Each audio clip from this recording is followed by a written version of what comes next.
Kapla!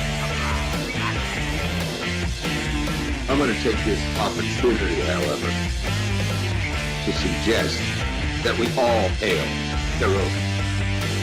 That's all I'm saying. Forgive me, Doctor. I'm receiving a number of distress calls. I don't doubt it.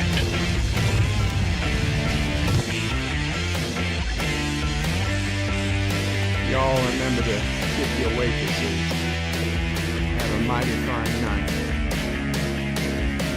You come in peace, surrender or be destroyed. Dare to make war, we surrender. Falsehood, important things are new people. When the appointed hour arrives, the Marauders will deactivate their cloaking devices and begin transporting Klingon shock troops directly to the landing zone. Landing zone? Where? Tell me. Why not? Your feeble weapons will be useless against us. We will kill all your males and take your females to mate with. All right. Now the Federation's taking over, whether you like it or not. You people, you've been running this planet like a piecework planet. From now on, it's going to be under one roof. You're going to run it like a business. That means you're going to make a profit. Look at these 3 words written larger than the rest, with a special pride never written before, or since. Tall words, proudly saying, "We the people."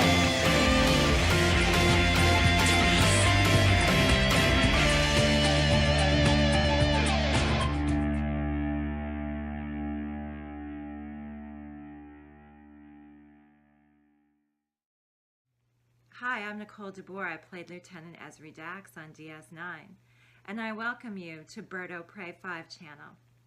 Hail Karoga.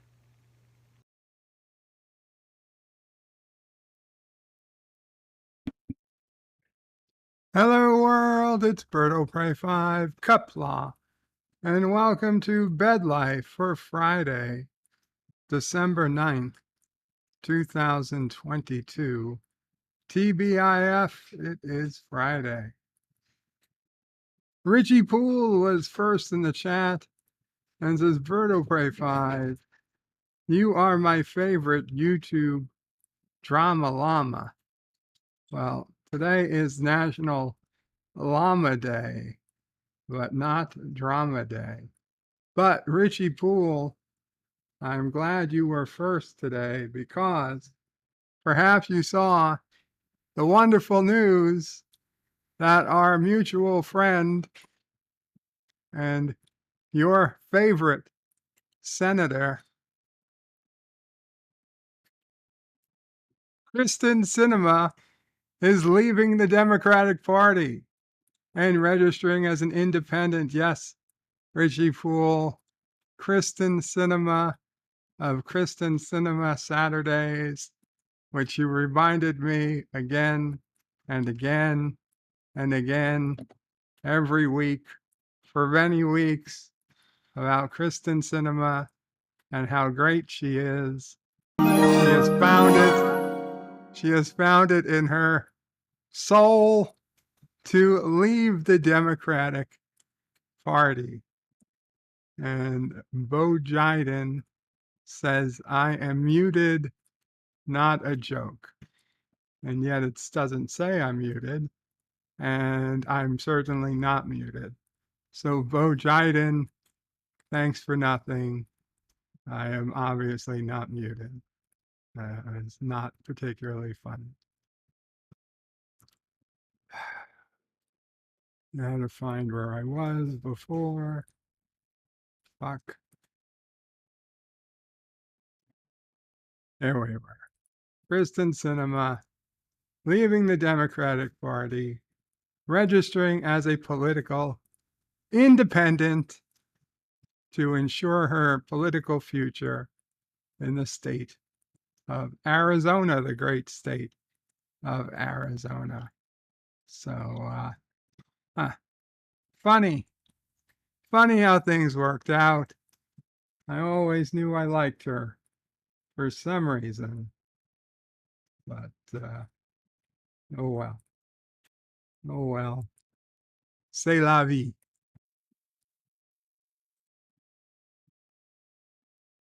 I hope that's what it means. Hope I'm using that term correctly. Anyway, Richie Poole goes on to use the Sisso Frey, Mamo Frey, Nephew Frey, and sassy emojis. Thank you, Richie. Kapla. John Araki says deuce, because he's the second person here. Bird has been blocked on Twitter. Update. I'm not blocked. Not blocked any longer. There was some reconciliation today, and things appear to be better than they were yesterday. John Araki says hashtag ignore Kronos. I didn't see Kronos. Richie Poole asks, what is a Kronos? John Araki says, exactly. And John Araki says, New York City is requiring masks again. Fertile Prey will not comply. Actually, I quite like the masks. Don't get me wrong.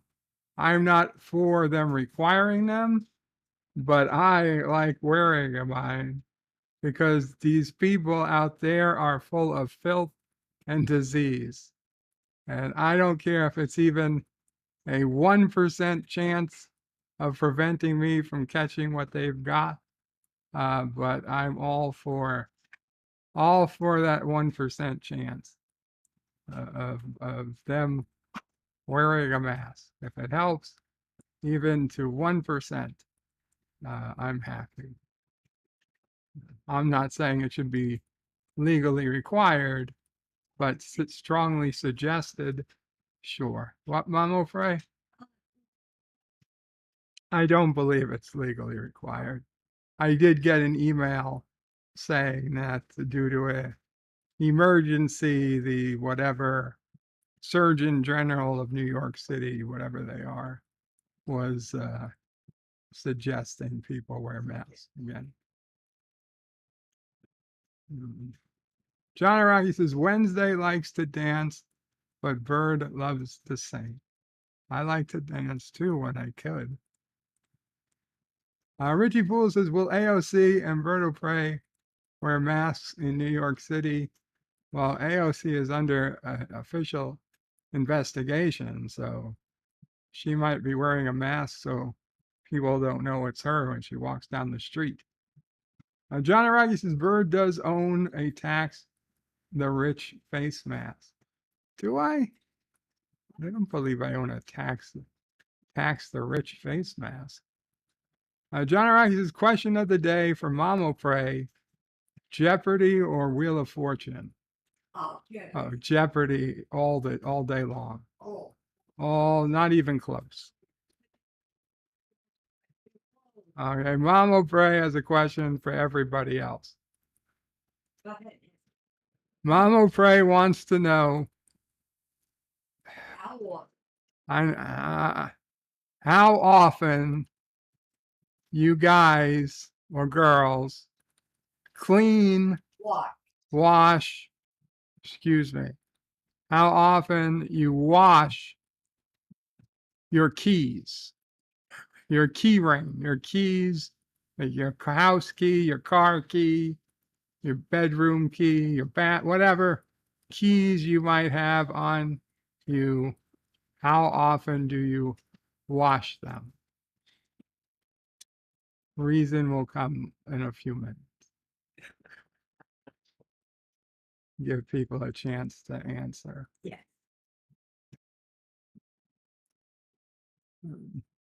Richie Poole says, who wants to be a millionaire or Deal or No Deal?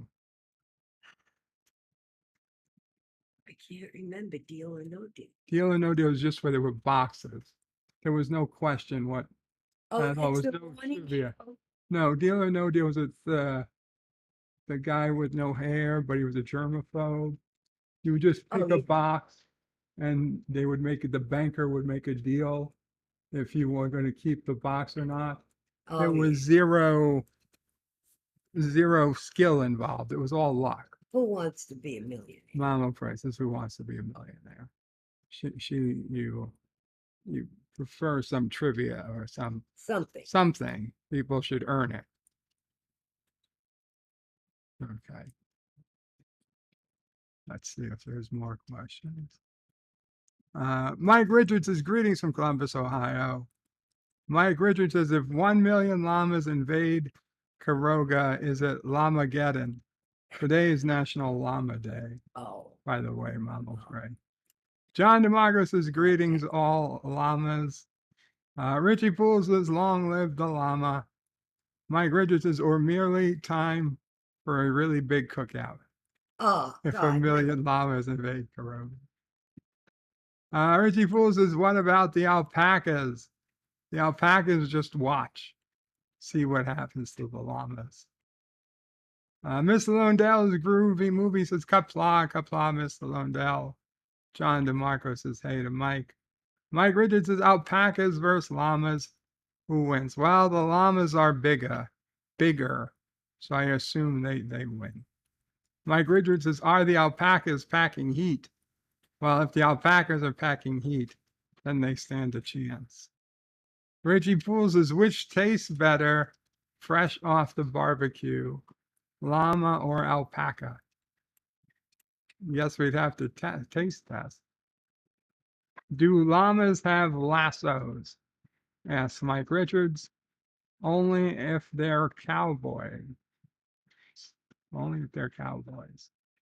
Gorilla's Random Thoughts says, I'll be lurking, very busy day, and supervisor is PMing. PMSing, I suppose. Sorry to hear that, Gorilla. Thomas Potts' bird is late. I was early, Thomas. Richie Poole says, you know what they say, the late bird gets the worm leftovers. Yvette says, good evening, Bird and everyone. Welcome, Yvette. Richie Poole says, hey, Bird is early. Thank you, Richie. 47 Yorktown says, hello, young sir. Hello, 47. Captain Fandom Nerd says, hello, hello, Captain. Mike Richards says, do the orphan miners like llama stew? I've never tried it. Rock Solid Productions says, drama llama day? No, regular llama day. LDG at Free the Net Waves. Welcome, LDG. Immortal Technique says, hail everyone. Glory to all your houses. Glory to you and your house. Mike, Words and Pictures is Kapla to Pray. Good to hear you. Good to be here. Good to have you here. Words and Pictures. Pop Culture Curator says, hail everyone.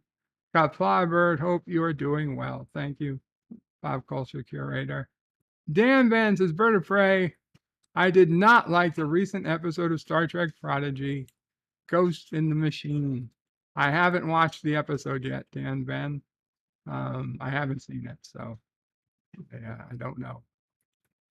Captain Fandom Nerd says hello to Words and Pictures, says hi back. Thomas Potts says, so no one fight to the death with envy. Oh, well, would have been entertaining. No. So here's what happened. Last night, one of the people who was on the panel with me with us yesterday, went back and watched the video of me and NB interacting on Captain MKG's stream. I don't know if it was earlier in the week or last week, whenever it was. And after watching it, he confided that he did think I perhaps did indeed owe an apology on one particular subject to NB Geek, and I thanked him for his honesty. I rewatched it myself, and after rewatching with in mind that NB said, okay, so on I mistook something he said, and to be frank, what he said was when he was a kid, he thought that Will Wheaton, Wesley Crusher, was added to Star Trek: The Next Generation to be what he said a sex symbol for young women or teenage women for the show. I took offense at that, not offense, but I thought it was a bit ridiculous. I remembered him, Wesley, to be a younger teenager. I thought he was like 13 years old.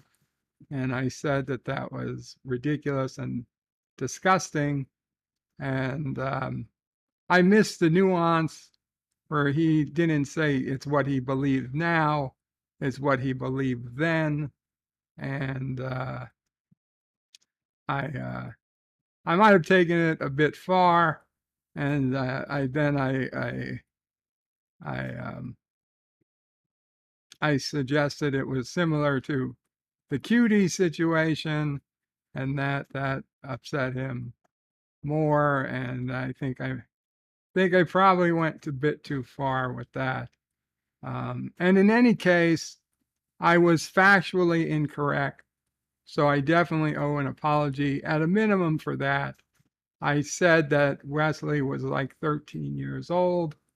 It turns out Will Wheaton was 15 years old at the time he was in Encounter at Farpoint. And further, when I went to the screenshots to look at what Will Wheaton looked like in Encounter at Farpoint as compared to later in the season when he was wearing the ridiculous uniform they had him in, it could be that he was there and made to look like I hate to say this, but tried to make him look to be an attractive young man, perhaps to try and get young women more interested in the show. I don't know, but let's just say when he was there and he was wearing his sweater, he didn't look like the pathetic man child he turned out to be later on in the season. That it was within the realm of possibility that maybe that was in fact true. I would say they changed course on it by the end of season 1, because he definitely doesn't look nearly as competent as he does in Encounter at Farpoint once they changed his clothes. But possibly that might have happened in the first episode, and he was at least 15, not 12 or 13 as I thought he might have been. So apology for that. Absolutely. As for the other stuff, I could have done it better. I could have said it better. But yeah, so in that respect, I did. And I made the apology today, and we managed to play a game of Risk together with Captain MKG, and it went well. And we're talking again, and we should play Risk again next Friday as well. So not too bad.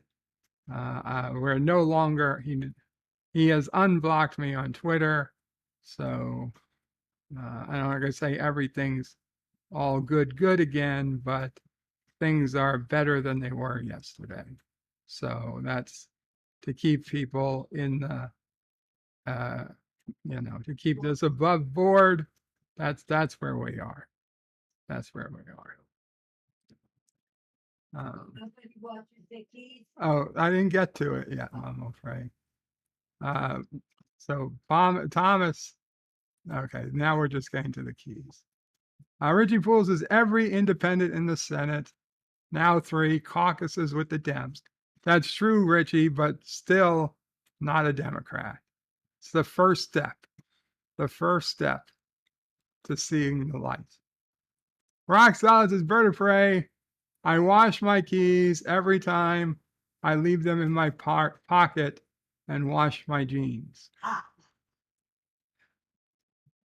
Mr. Londells is clean keys, never. Immortal Technique also says never to cleaning keys. John DeMarco, says, I would say about never. Thomas says, people wash keys, ? Hakeem says, I washed my keys once every 10 years, lol. Mike Richards says he doesn't like rusty keys. And Rockstar reminds her it was Howie Mandel. He's the guy who was, yes, deal or no deal. Words and Pictures is in response to washing keys, I have a UV sterilizer light box. My keys go in there once a week. So the deal is, Mamo Pray, we found some old keys to old houses that are no longer in the family. Mamo Pray decided to wash the keys because Charlie, aka Nephew O'Prey, loves to play with keys. So Mamo Pray, and he's lost several keys. So we don't want to give him actual keys to actual working locks. So some old keys to some old houses we no longer own or no longer in the family, well, those are just fine. But they were, decades old, sitting in a box or sitting in an envelope. So Mama Frey decided to wash them before he plays with them. And realized I have never watched keys before. And then she realized she has never in her life washed a set of keys before. The Traveler, formerly known as Wesley Crusher, says, Bird will pray 5, greetings, birds, salty turds, and nerds. And he puts in all the custom emojis. Thank you, Traveler. And he says, is Bird early today? No, just on time. In fact, exactly on time. Rock Solid Productions says, screw llamas. We need alpacas. And yes, well, the good thing about alpacas is that they look so much like llamas, you'd be hard pressed to tell the difference unless they're next to each other. Cody Guy says, hey, welcome, Cody Guy. The Traveler says, what is the deal with the llamas? It's National Llama Day. That's all there is to it. Captain Phantom Nerds is the Traveler. Hey there. He says, hey back. And the Traveler says, yeah, Wesley Crusher was sexy to the ladies. I believe you're a bias sauce, the Traveler. Thomas Potts says, Wesley as a sex symbol, yuck. I know, but there's precedent because as I said when we had this discussion, Chekhov from the original series was hired to bring in the young women because he was thought that he looked like one of the Beatles. He had that look, the haircut, he had that whole demeanor about him. They thought he would be the guy who would turn on all the young women. And I'm sure he did. I'm sure that there were a fair share of women who thought he was the cute one. But, truth being weirder than fiction, I think Spock and Kirk. Well, Kirk wasn't a surprise, but I think the surprise was Spock was actually a fan of many young women, more so than Chekhov. He was the secret sex symbol. Anyway, the Traveler says, wait, I'm thinking of when he got changed in appearance. Oh, you're talking about when Q made him a man? That was different. LDG says yes to something.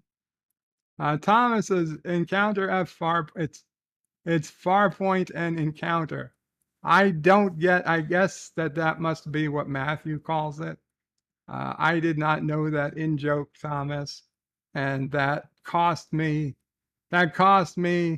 the game. That cost me a Jep Nerdy game not understanding Farpoint and Encounter was the same thing at Encounter at Farpoint. The Traveler says, Bird of Prey, I always thought Wesley was supposed to be a stand-in for little kids watching. At least for me, I thought it would have been neat to be Wesley living on the Enterprise. And Traveler, that's what I thought too. I thought he was supposed to be there for the kids to, let them pretend to be they were on the show. Not, I didn't think it had anything to do with being a sex symbol or a love interest for anybody, but it's possible. It's possible, and I I suppose I don't think we'll ever know. The Random Menace says, I'm disinfecting my keys in the microwave. That is a bad idea, Random Menace. Mr. Lundell says, okay, they're toys for Nephew O'Prey. Just buy him some of those really big plastic ones. We have those. He doesn't like them. He likes the metal. He likes the noise they make. He knows the real keys. The Traveler's Bird of Prey, let Charlie lick the keys. It's good for his immune system. Thomas says, wasn't there a mayor of New York City who kept switching parties? Well, Mayor Bloomberg went from Republican to Independent. I don't know if he went to Democrat or if he went Republican, Democrat, Independent. I'm not sure, but he switched parties a couple of times. Space kissing her kapla. The llama drama. No, regular llama. Regular llama. And LDG says, look for yourself. fanpop.com/clubs/Wesley. And I can't see the rest of it. And I can't click on that link because I've got the window open in chat and it would ruin the chat. So I don't, maybe just give me a description of what it is. I assume it's a Wesley Crusher fan club for women, but that doesn't really change the fact that it still wasn't what was intended. I mean, I'm sure there's a fan club for him on a NAMBLA site too, but that doesn't mean that was intended. Antiderivative Jill says hi and driving. Happy birthday to Antiderivative Jill. Antiderivative Jill did a wonderful birthday stream today, although birthday -1 stream, because her actual birthday is tomorrow. But guys, check out her stream later if you get a chance. It was she had dozens of people, a ton of people there. Everybody wishing her a happy birthday. Deej sang her happy birthday twice. In fact, I'm going to sing Antiderivative Jill a happy birthday, even though her birthday's tomorrow. But it's the least I can do to a great fan of the channel out there. So, happy birthday to you. Happy birthday to you. Happy birthday, dear Antiderivative Jill. Happy birthday to you. How many integrals more? I don't know. But have a great birthday tomorrow, Antiderivative Jill. Since I don't usually stream on Saturdays these days. I hope you have a great one.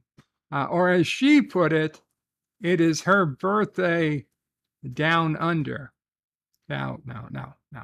Get your minds out of the gutter. She means it's her birthday because it's already her birthday in Australia. Okay? And you guys, but so it is her down under birthday right now. So happy birthday down under to Antiderivative Jill. Thomas Potts says, you mean Sulu wasn't hired for the women? Maybe for some of them. John DeMargo says the difference is Koenig wasn't a teenager at the time. Absolutely true. Yeah, Koenig was not a teenager. Although I was surprised that Wesley turned out to be 15. I honestly thought he was 13. I even thought he might have been 12. I thought I was giving him an extra year at 13, but no, he was in fact 15. So still a minor by 95% of states, and by the federal government, still a minor, but a lot closer to 18 than I thought. And anti-derivative Jill with the hearts and stars in their eyes says Spock. Yes, yes. I knew. I could tell. Professor Brainy Specs says greetings to Mike Richards and hello to John. Thomas Potts says Bird of Prey. I think more the game was rigged against you after you said the truth about the scorekeeper. I think so too, Thomas. You speak truth, and they're like no better than Twitter prior to Elon Musk. Space Kissinger says no, I don't think he was that type of bait. Professor Brainy Specs says bye. No, Professor, it's okay. You don't have to. You don't have to leave just because you rigged a game. We've all rigged a game once or twice. Just own it. Jedi Bill says Kapla, brother warrior, bird of prey, and all should hail Karoga. I'm late to your stream.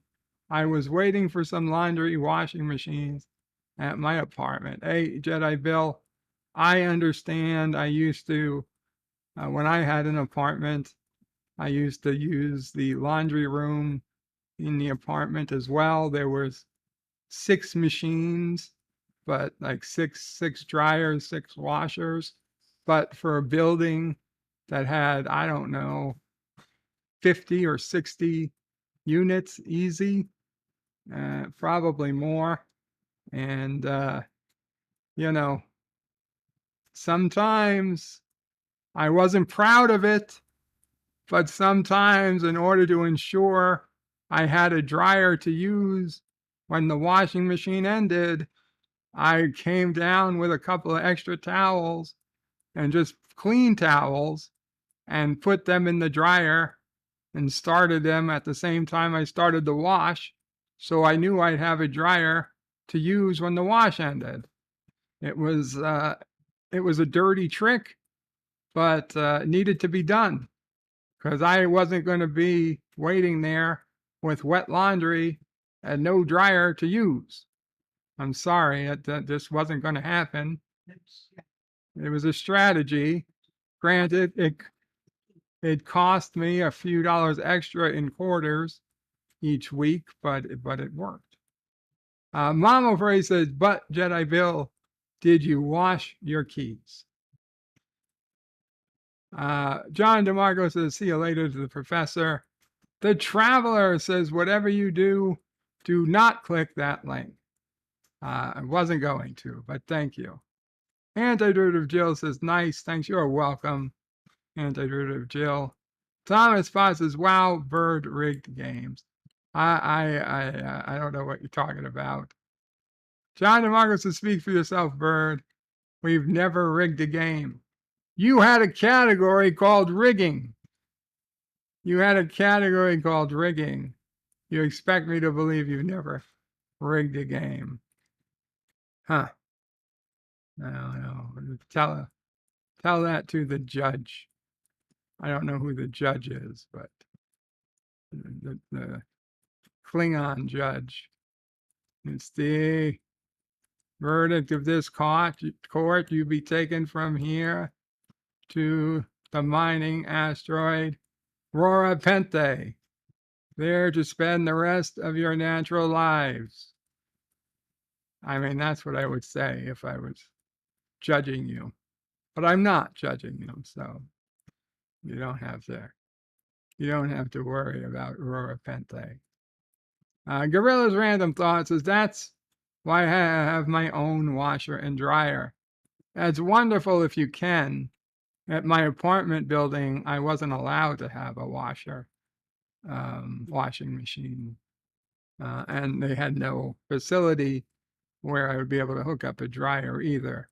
But they didn't want people to have washing machines, so there was no risk of flooding your apartment and all the apartments below you. 54.5 Access Radio. Hashtag use all the dryers.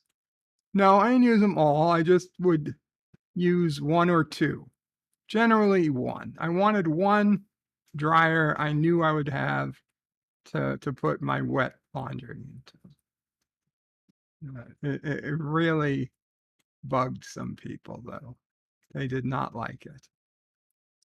Executive producer Saul Leibowitz says, Kapla Bird, I liked your wet laundry stories, but I cannot help that 20 seconds of kissing Dax would have been better.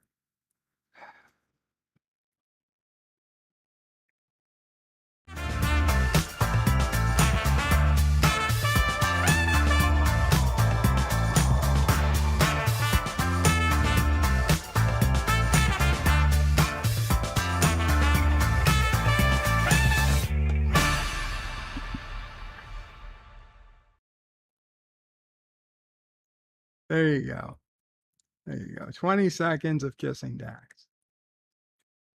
Mike Richards says, I think the professor is pissed. I hope not. I think he's just busy. I think he's just busy. Cody Guy is in the house. Hey, Cody Guy. Gorilla says, I should have gotten a clothesline. Gorilla, I was 6 stories up. Even if they had let me had a clothesline, which they wouldn't, that would have been quite a fall, should anything have fallen off of it. Yeah, there's nowhere to connect the clothesline to, unfortunately. They were not a fan of even having furniture on your porch, because if a wind gust came, it would fall to the parking lot below. I really missed my apartment. My apartment was the first place I lived that wasn't home. And it was great in that there were people obviously on either side of me, because it was an apartment. So I never felt alone. Like, I knew if I screamed, like, okay, let's face it. If I screamed, probably nobody would have done anything. But I felt like if I screamed loud enough, somebody would call the police or something, like in an emergency. As it turned out, the guy on one side of me was like 80 or 90 years old. He probably couldn't hear anything. And the woman on the other side of me was literally crazy and herself often wanted by the police. So she certainly wouldn't have called the police. But I didn't know those things at the time. So I felt pretty confident living there. Kind of weaned me into living, quote unquote, alone. And then it wasn't until I moved from there into this house, and the first few months I was living in this house, I was truly alone. Not every night, but most of the time. I was truly alone. And that was a big difference. There was nobody to yell for, nobody in an emergency. I couldn't knock on the door across the way or something, and I don't know what, beg for help. I don't know if it was like when the power went out, when we had that power outage, in 2002 or whatever it was, 2000. Mama prayed. August 14th, 2003. I knocked on the doors next door to see if my neighbors needed anything. Ended up giving the older guy some batteries, and it was just nice to talk to somebody and whatnot before going back into my dark apartment. But had I been in the house, I guess I could have gone outside and sat on my porch and just waited for somebody else to walk by, but it's not the same. It's not the same. The multi-gunman's in the house. Says Bird, welcome, multi-gunman. It's going okay. How are you doing, multi-gunman? The multi-gunman says confirmed. Bird 045 screams at his neighbors. No. Mike Richards says, oh yeah, the crazy woman story. Yeah, that was the lady who she was, I don't know if I saved her life or ruined her life by letting the police come in and get her. And it turned out she was on my side of the balcony. I wasn't expecting that. And like the police said, that's her. We were looking for like, I don't know what they said, a 40 or something plus year old woman.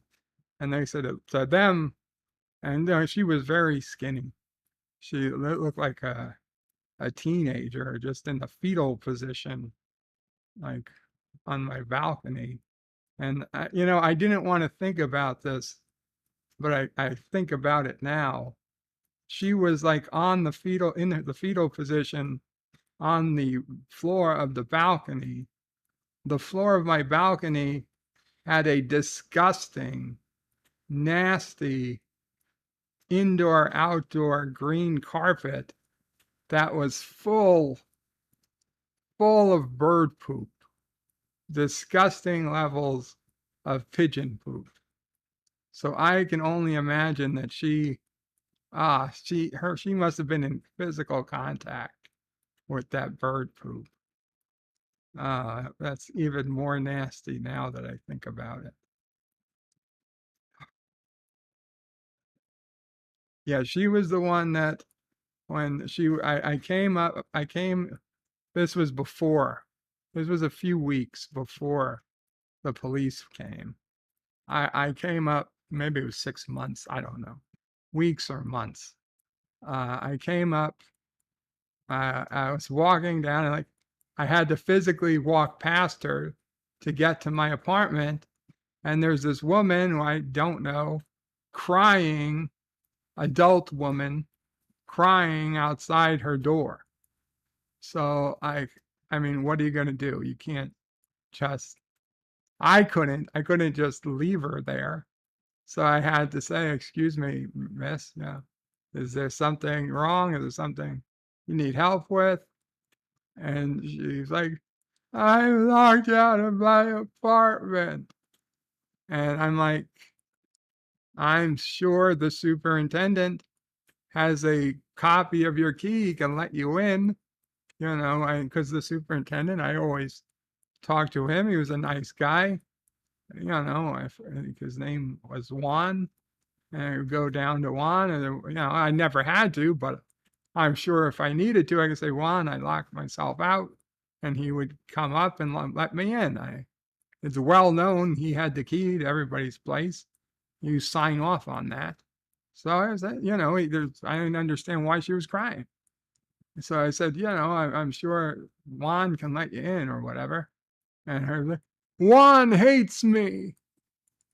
I guess at that point I should have known. So I was like, well, I was just trying to think as an engineer does.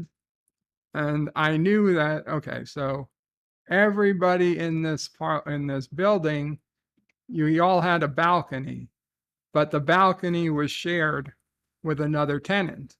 and she happened to be the tenant that shared my balcony. Now, every other balcony, there was nothing blocking. There was nothing dividing the balcony. You could just freely walk from one to the other. But we were the only one that somebody, I guess previously, who lived in my apartment, or perhaps hers, had installed an extra door so that you actually had to unlock a door to get between the two balconies. But you could put your hand around the edge and just unlock it. So it's like, honestly, I don't know why it was even there to begin with, but it was. So I said, listen, we can try to get in your back door. And no pun intended, not a joke. I was like, listen, we could try to get in your back door, I said. And she was like, okay. She was happy with that. And so we go out to my balcony, and I put my arm around, I opened the door. We walk to the back of her balcony, and I tried her door, her sliding door to go into her living room, and it's locked. Predictably, it's locked. But her bedroom window is open. But the balcony does not go to the bedroom window. The balcony ends at the sliding door. The bedroom window is maybe 2 feet off the balcony. And she says, oh, I can get in the bedroom window. And she goes to like lean over to head to her bedroom window. Now we are 7 stories up.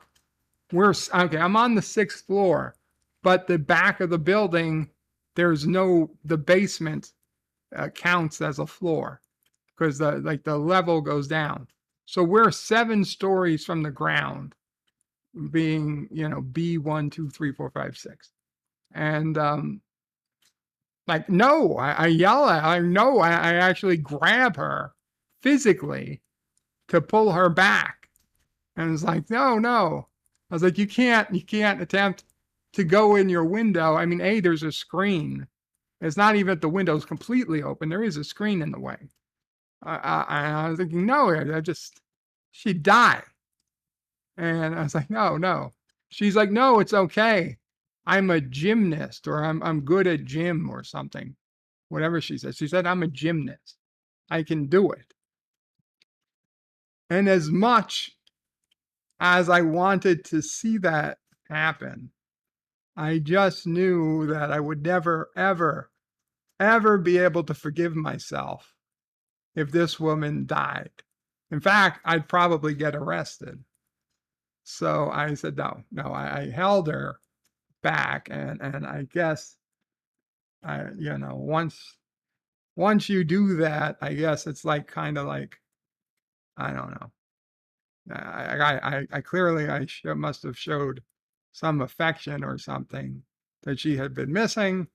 And she was, anyway. So I was like, no, we can get in this door.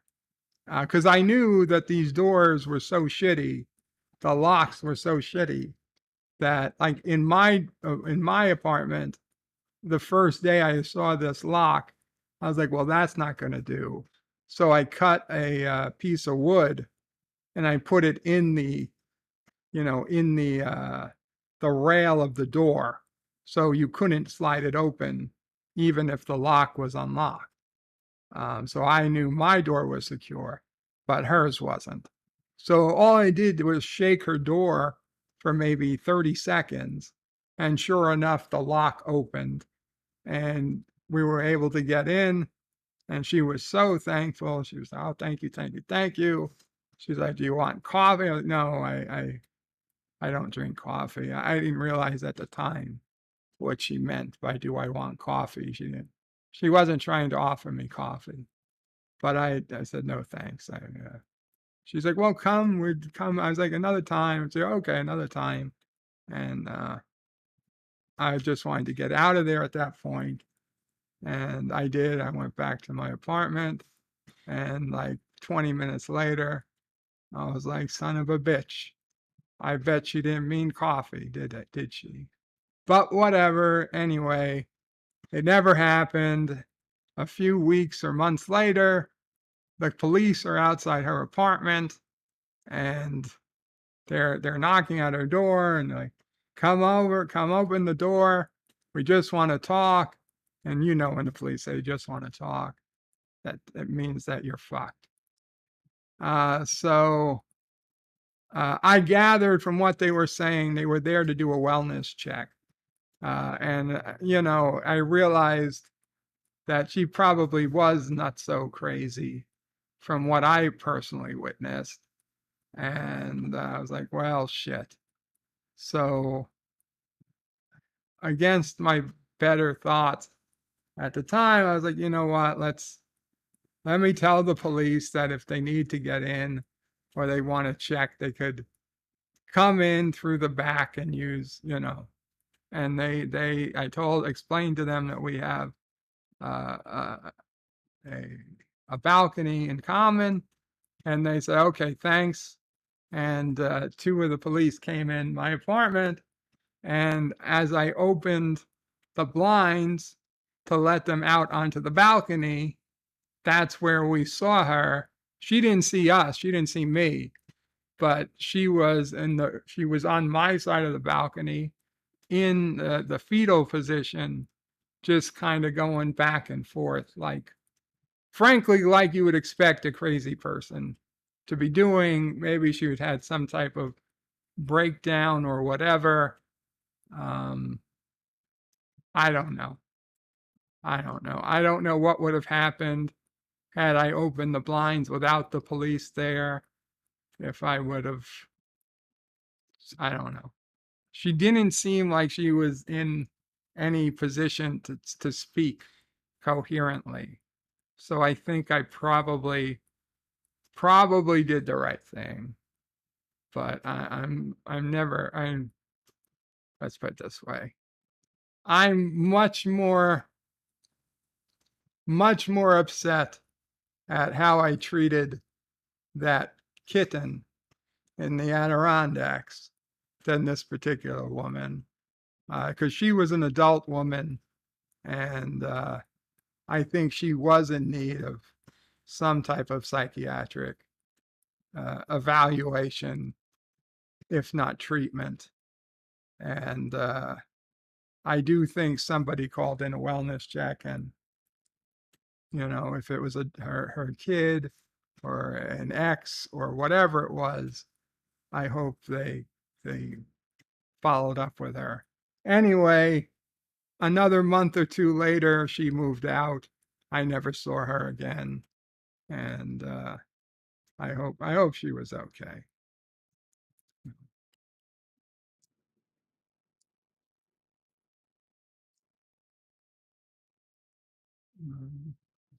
Jedi Bill says, no, I don't wash my keys. Perhaps I will just dip them in disinfectant cleaner. You know, that's not better. Just spray them with Lysol. Just spray them with Lysol. Mike Richards says, warning sign number 2. Yeah. Jedi Bill says, here there's only 3 washers and 3 dryers and only 23 one-bedroom apartments. Yeah, well, okay, so that's about the same percentage. LDG says, go through her back door and charge by the inch. Jedi Bill says, in all the exact same floor plan and layout. No, she doesn't fall to her death, traveler. Jedi Bill says, you are a bad man, LDG. Bad and dirty. Ms. Lundell says, she's crazy, bird.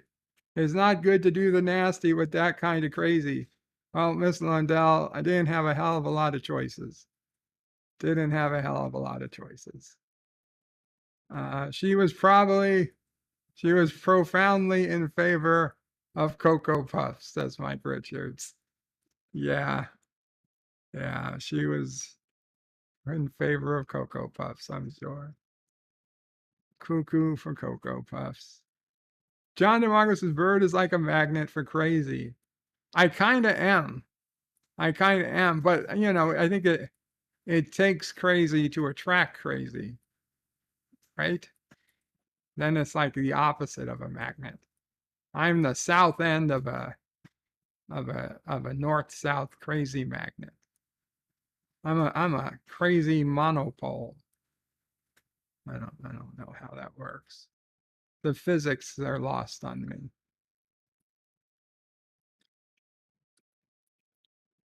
Let's see.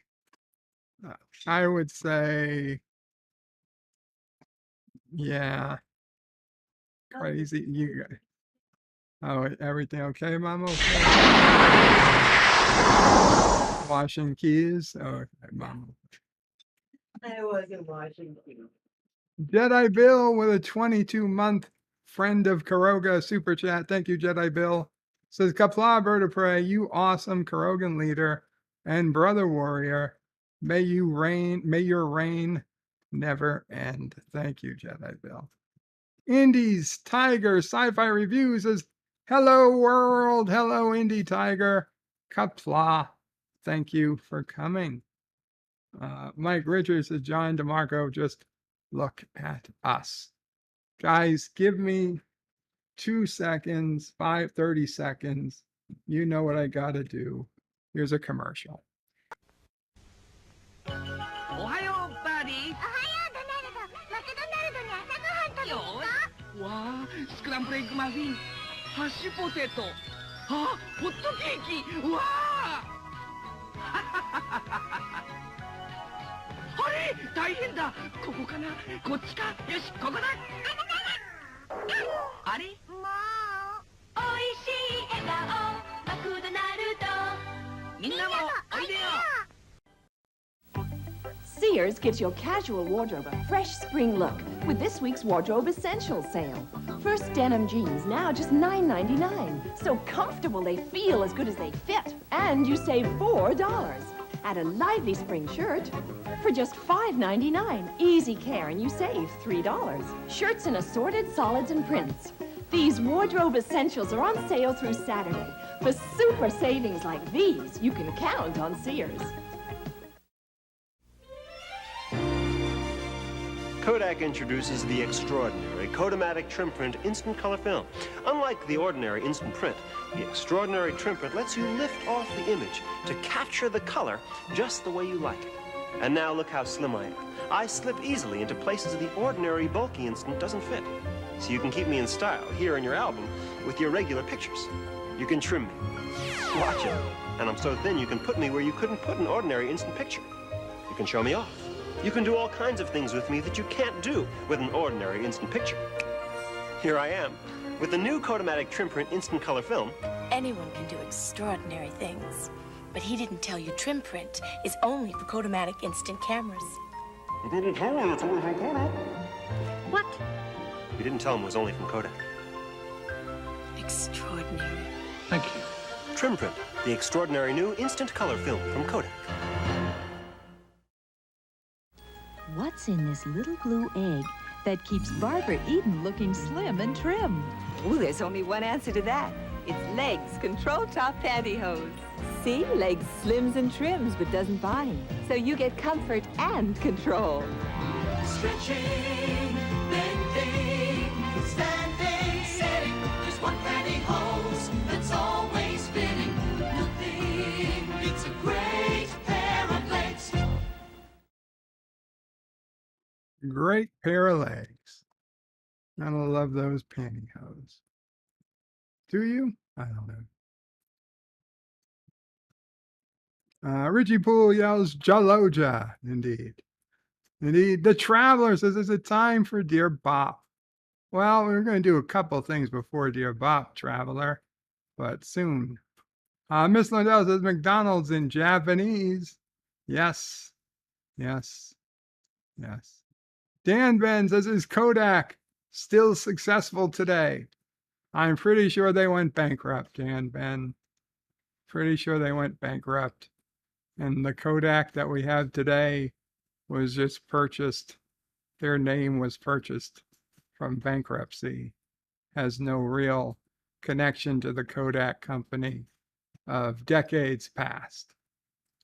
Mike Richards says scrambled legs. No. Richie Poole loves a great pair of legs. I think we all do. Indy Tiger says Kodak is so successful today. Successful at failing. Okay. Let us bring up. Well, let's do a quick Wordle. Let's hope it's quick. For some reason, I thought water. I don't know. Watch there be an A and an R. Let's see.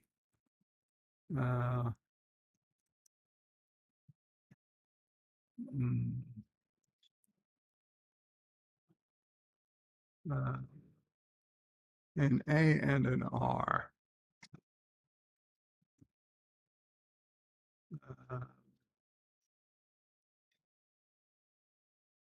Arrow. Okay, we got the R in the right spot. A is still wrong. And there we go. Maybe brain. Holy crap. Okay. That was a very lucky one. So braid. I mean, what else is there? Brain, braid. Nice. 4. Got it in 4. Very good. That was super quick. Super quick Wordle. That's right. Yes, Mama Frey. Is Joseph there? I don't know if Joseph's here. He hasn't. And now that you've done Wordle, Right. last night, Yes. when he said he was going to bed, Yes. Joseph wrote he was going to bed. It was 12 something there. Mm-hmm. I almost said to you, tell him I'm going to bed too. I first have to braid my hair. I had it last night. Mama Frey had Wordle before it was even midnight. By Joseph's Clue. Yes. For those who don't know, Joseph on his Facebook does a Wordle clue daily. Mama Frey's job is to figure out Wordle in one before it even comes out. And she does a pretty good job of it. Well, Jeff Franklin also. And Jeff Franklin. He puts his comments in when he does his on Joseph's. Yeah. Whoa, what's the plan about? It looks like a delivery truck. Oh, delivery.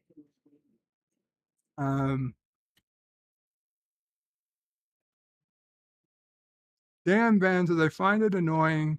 Products in small packagings that you have to put back, but you just can't get it to fit in. John DeMarco says they successfully went out of business, I would guess, at Kodak. Dan Ben says soon is never soon enough. And Richie Poole, Kristen Cinema, Saturday, the newly independent senator. LDD says, damn it, I missed Wordle. Indy Tiger says, in the mid-'80s, Kodak tried to launch a third video cassette besides Betamax and VHS. Wow. Ms. Londell says that Wordle was the luckiest. Oh, no. I've had much luckier, Miss Londell. This is why I say I'm pretty sure I've got part psychic ability. And I say it with all honesty and sincerity. I do believe that I'm partly psychic. Because there's too many coincidences to, mathematically speaking, too many coincidences like this happen to not have some kind of limited, I grant you, very limited psychic ability. Maybe it's ESP. Maybe I suspect that it's strongest amongst family, like Mamo Pray or Sisso Pray.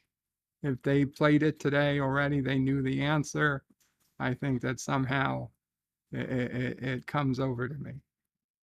But anyway, regardless, let's check the news real quick, and then we can head over to Dear Bop. Brittany Griner arrives in the U.S. after being released, and I will be 100% honest. Today, trending on Twitter is Pete Davidson, because one of the pictures they were using for Brittany Griner on her way back to the U.S., it looked exactly like Pete Davidson. I honestly thought it was Pete Davidson. Like, how? This is it. This is the one.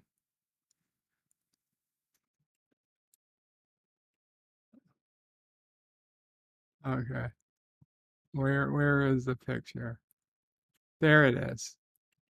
There it is. I mean, it's hard to see because they purposely got it darkened. There it is. Like, honestly, when it's paused and she's looking straight on, it looked like Pete Davidson. No offense. No offense to Brittany, but I honestly thought it was Pete Davidson. And to point so that it was trending on Twitter that she was. Well, welcome home, Brittany. I hope you're able to recover. Not a deal I would have made, but I'm glad you're back. Glad somebody's back at least. Kristen Cinema going independent. Putin says Russia could adopt U.S. preemptive strike concept. Oh, it sounds like you already did, Putin. How Kevin McCarthy could lose the election for Speaker of the House. Yeah, okay. Let's see. Anything of interest?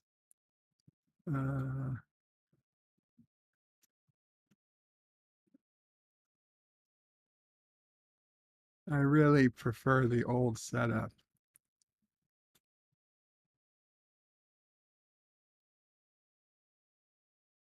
This really sucks.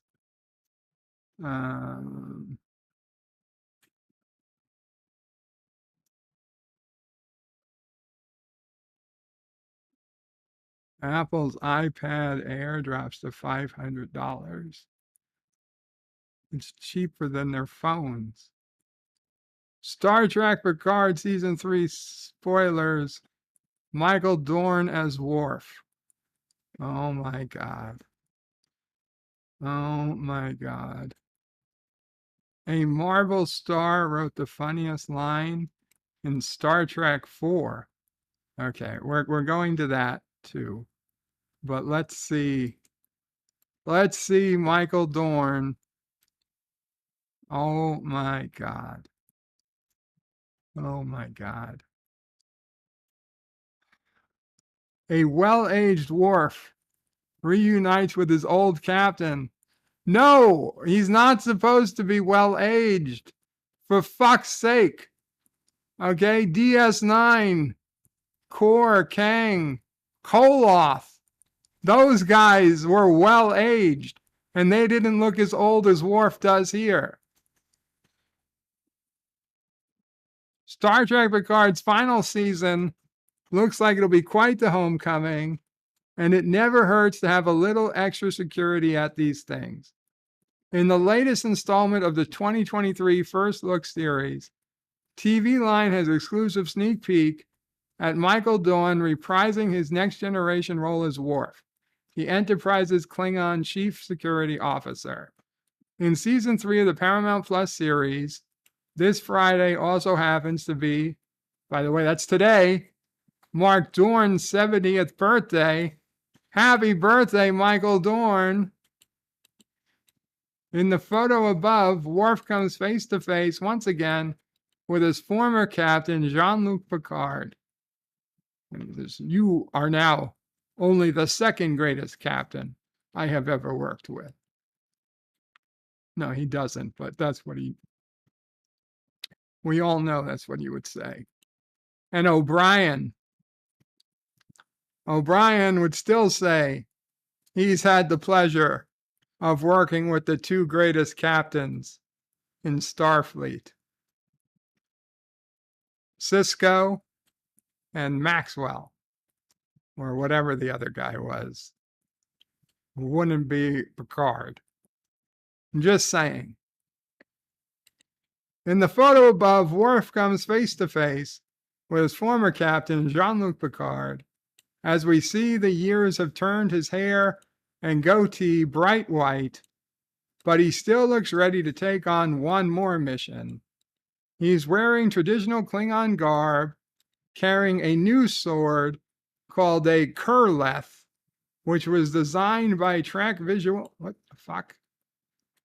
What just happened? Which was designed by Trek visual effects guru Dan Curry, who also created the Klingons' Batleth blade. So when a Mechleth looks almost identical, they decided to make a Kurleth. Why do they need to make a Kurleth? Let me give you a reason. 25% difference. Okay? Now you have a different blade you can sell.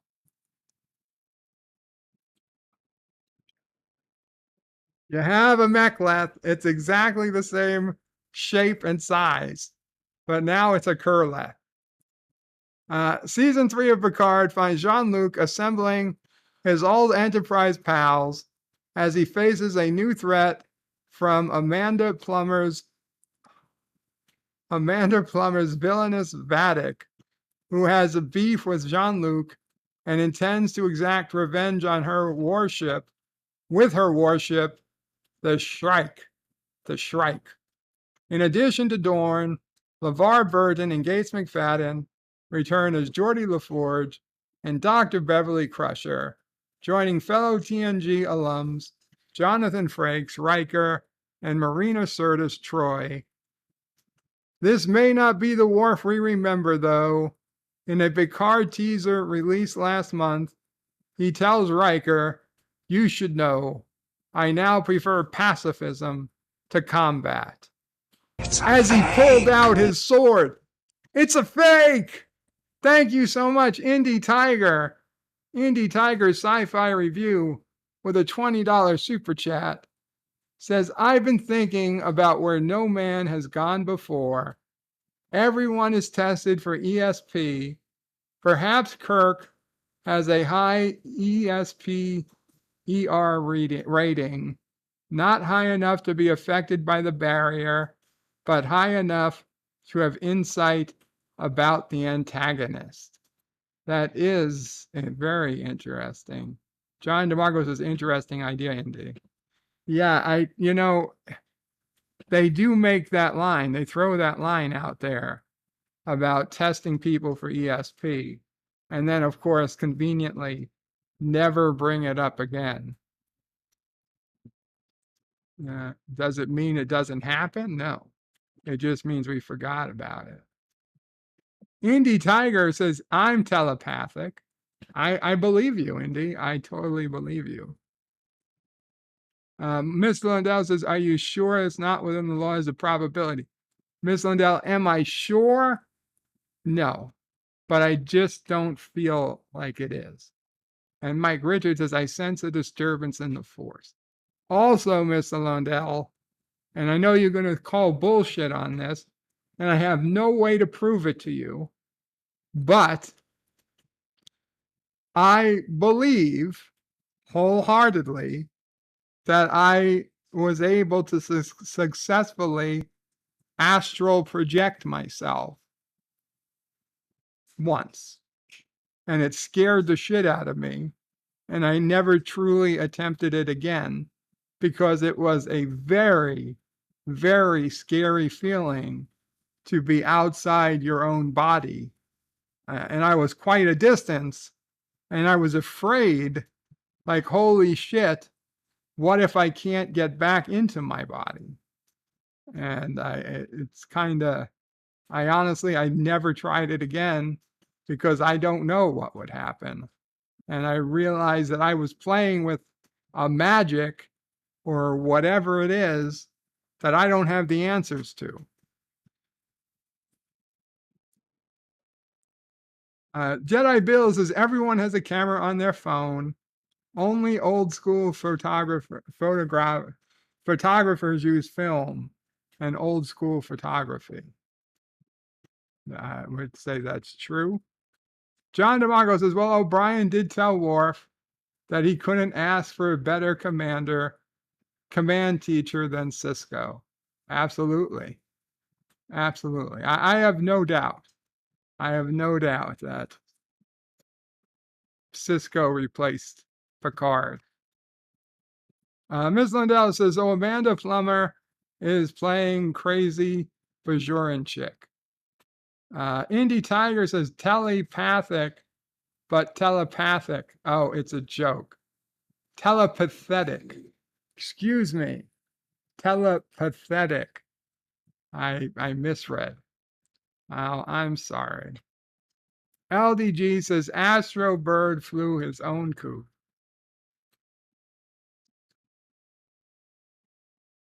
Okay. Indy, let's go. Telepathetic. Indy Tiger says, I'm telepathetic. Pathetic. I don't think you're anything pathetic, Indy Tiger.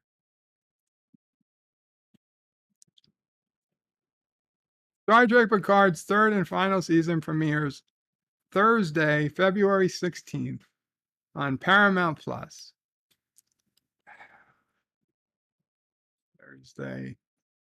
Thursday, February 6th. So this is it. We get one effing picture, and they're telling us that's not. I thought we were looking at a 25% different mechleth.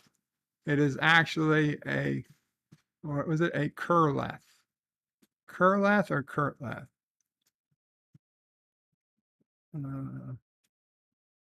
Kurleth. Kurleth.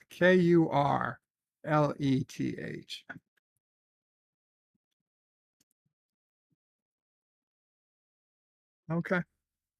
So he's got a Kurleth. A sword never before seen, apparently.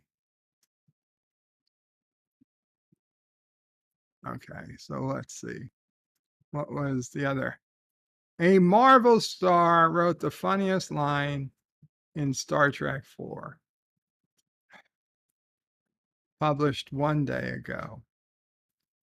Kirk Thatcher, who played the monster hunter Joshua Joven in Marvel's Werewolf by Night, not only enjoyed perhaps the best cameo ever, okay, no, in 1986's Star Trek The Voyage Home, but he wrote the funniest moment in the flick. Remember when Scotty tries and fails to operate a 1980s computer by talking to it? Thanks to Thatcher's ideas, the scene became one of the funniest in the franchise. Collider recently sat down with Kirk Thatcher, and while they focused on his appearance in Werewolf by Night, they also talked about his work on Star Trek. Among other things, Thatcher, who was an associate producer on Star Trek IV, revealed that he was the one who came up with the still legendary "Hello Computer" gag. Part of his inspiration was the Apple 512 Mac he just bought. The Star Trek scene Kirk Thatcher wrote takes place as different members of the heroic crew stuck in the 20th century find different materials they'll need to get back to the future. Scotty, James Doohan, and McCoy, DeForest Kelley, trade the formula for transparent aluminum for the materials they'll need to transport the humpback whales with them to the 23rd century. When Scotty tries to operate a 20th century computer to demonstrate his knowledge of transparent aluminum, as you can see in the clip below, he runs into a bit of a snag. And, we can't play that clip. So the whole thing was, well, we're going to have the design thing done on a Macintosh because it's a graphic computer, Kirk Thatcher recalled of the classic Star Trek moment. I said he should talk to the computer because he doesn't know. He'd just be like, hello, computer. It doesn't do anything. And then Alex Hantelhoff, who plays Dr. Nicholas, goes, well, use the mouse. So he thinks it's a microphone because they look like a microphone. Of course they look like a microphone. A mouse looks like a microphone. What do you think? So that was my gag that got in the movie, and Leonard Nimoy loved it. It wasn't the only memorable contribution Kirk Thatcher made to Star Trek IV. When Kirk, William Shatner, and Spock used the bus to get to the aquarium, Thatcher plays a punk rocker who refuses to turn down his music. Spock uncharacteristically gets physical and knocks the punk out with his signature nerve pinch. In fact, Kirk Thatcher got the chance to reprise his role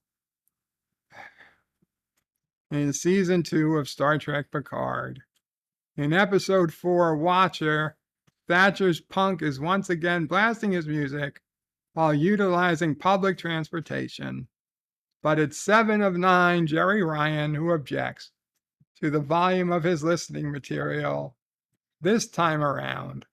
Clearly traumatized by what the Vulcan did to him decades before, Thatcher's punk agrees to turn down the music and apologizes meekly.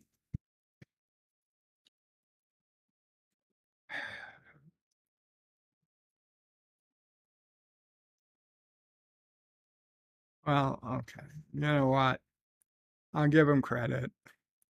Hello, computer. It was a pretty funny line. I don't know about it being the funniest line in Star Trek 4, but,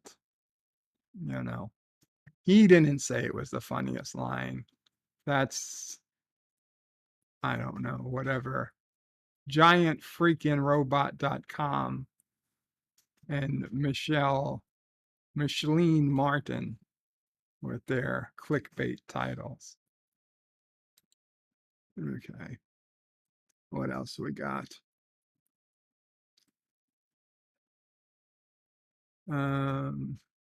Jennifer Lawrence. Oh, Jennifer Lawrence. That's just a joke. That's just a joke. Okay.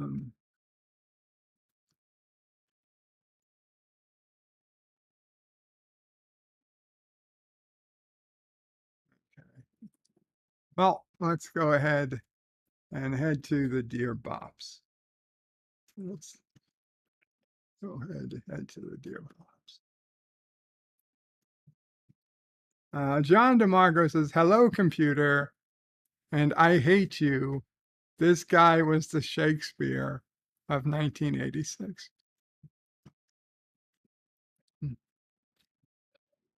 The only choice we're given is how many megatons. I hate you, and I berate you. Yeah. Anyway. Dear Bop, what do you stand for? Good question. The answer, nothing. I am unable to stand. Dear Bop, what was your favorite Disney cartoon? Well, I mean, I thought I brought this up a couple of weeks ago. My favorite Disney cartoon was the one with the RV camper that Rock Solid found for me. But I mean, that was a short 5-minute cartoon. If you mean full-size animated cartoon, I really don't have one. I mean,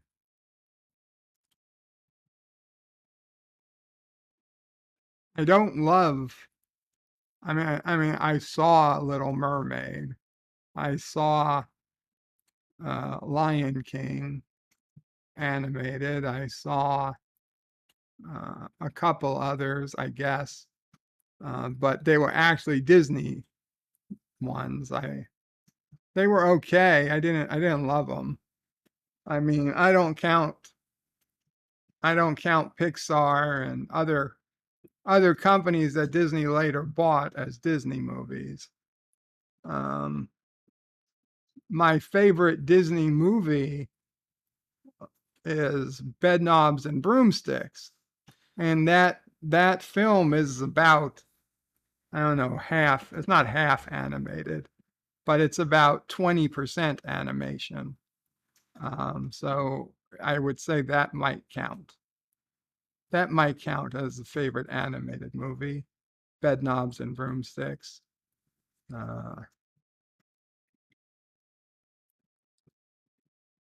Pete's Dragon, was that a Disney movie? That's 50% animated. I mean, Pete's the dragon. He's completely animated.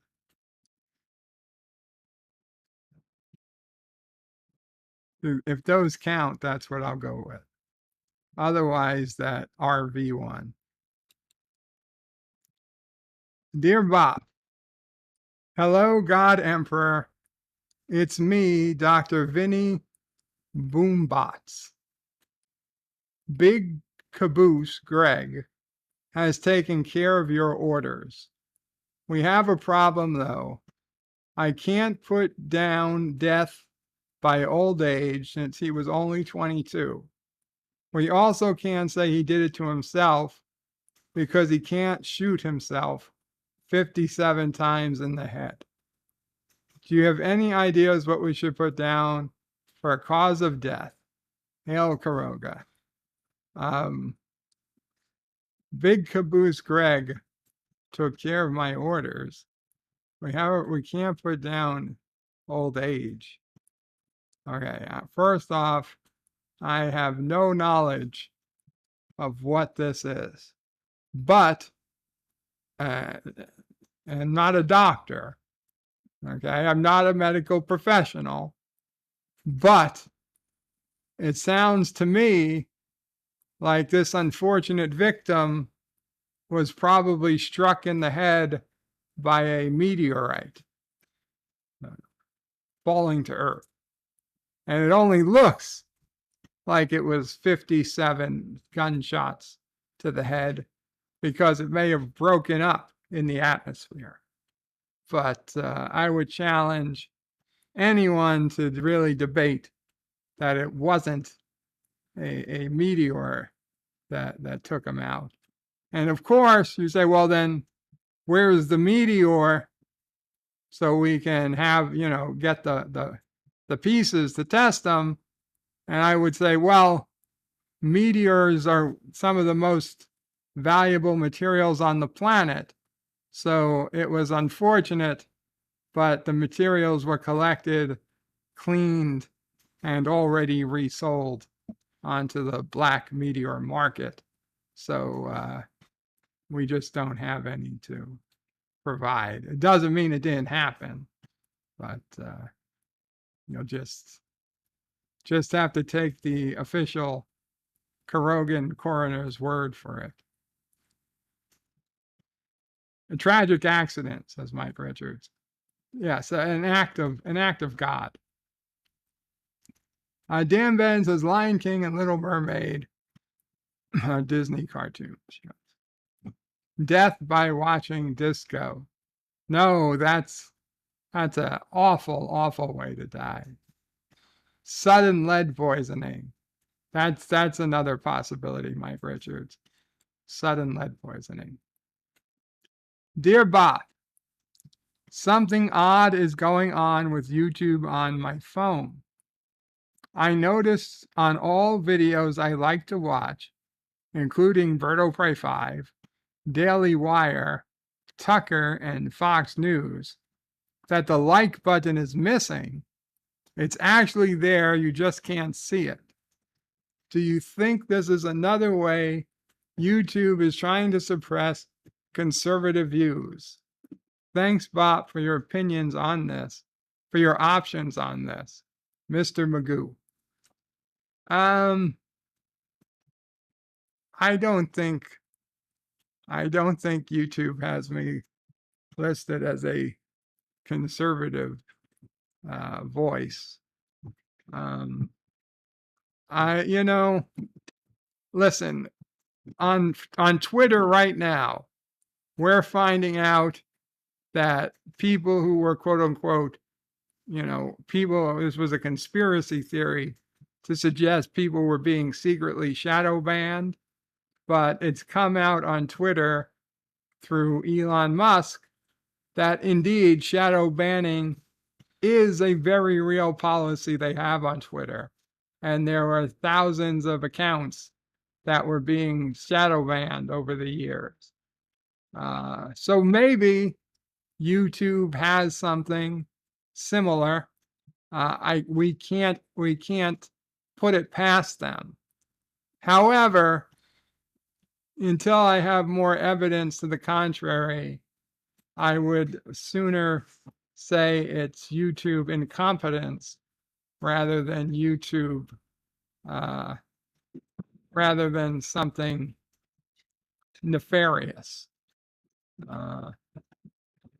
I think it's quite possible they just have poorly coded their phone apps,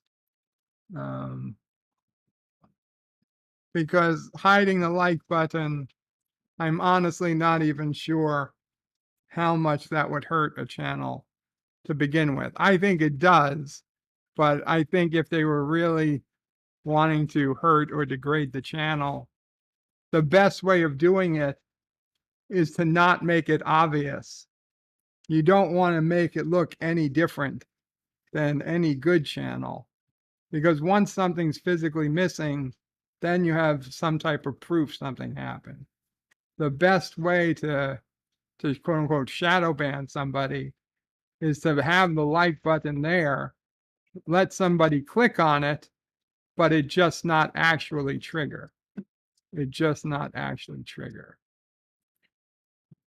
And we're going to skip ahead to Gary Katzer, who wrote in big capital letters, "You were wrong again." So let's see.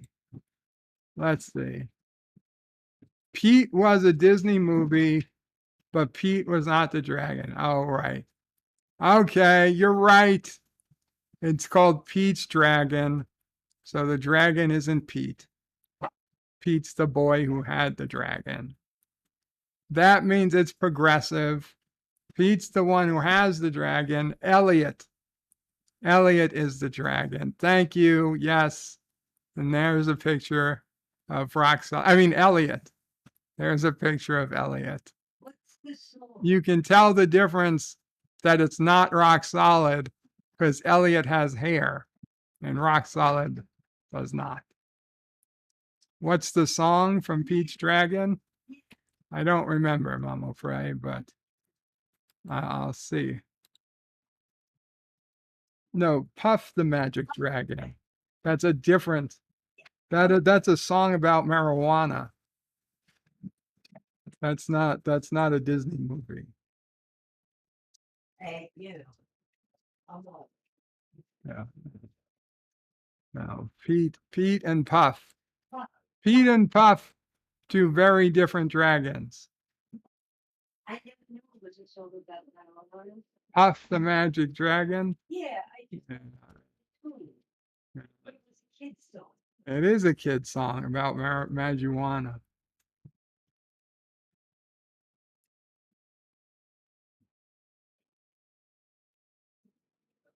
John DeMarcos is a chief. Oh, what is a Tucker? And John DeMarcos is a chief engineer.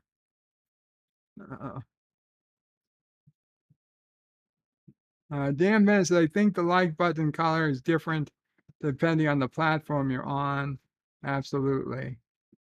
Mike Richards' Bird knows all about being triggered. It's true. John Rice says, if we're up to Bird, he would remove the dislike button from AOC and Pelosi. Richie Poole says, if I had a dragon, I would name it Pete. John writes, I bet Bird used the Savage Dragon comics. I don't know what that is.